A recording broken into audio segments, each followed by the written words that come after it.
Okay, yan mga boss. Ito na yung huling i-video natin. Tungkol naman to sa RPM. RPM cable ng Yamaha DT125. So ito, mapapansin nyo dyan, oh. Itong washer na to, yan yung number 6. Tapos yung number 4, ito yan. Part number niya, ang dami nating stock niyan mga boss. Ito yung number 5. Ayan. Tawag niyan gear drive 13 teeth. Tapos ito naman number 2. Ayan. Tapos ito dalawang washer, yung number 3. Ito hindi naman madalas masira to, kaya hindi na tayo nag-order niyan mga bossing. Yung tornilyo niyan, marami namang nabibili niyan sa labas. Meron din tayong oil seal niyan, hindi ko lang mahanap yung mga oil seal diyan.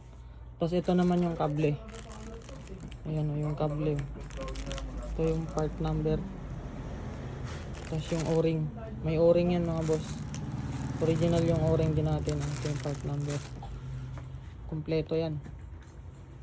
Okay, bye-bye na mga bossing. Sana maraming makapanood ng video na to para makumpleto na nila yung DT nila. Okay?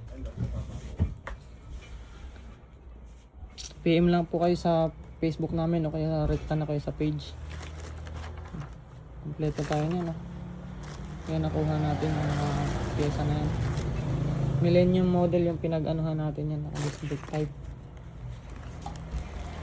Ayan, disc brake yan.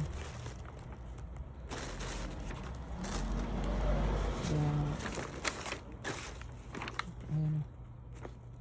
Disc brake yung ano na yun. Parts catalog na pinagkopyahan natin.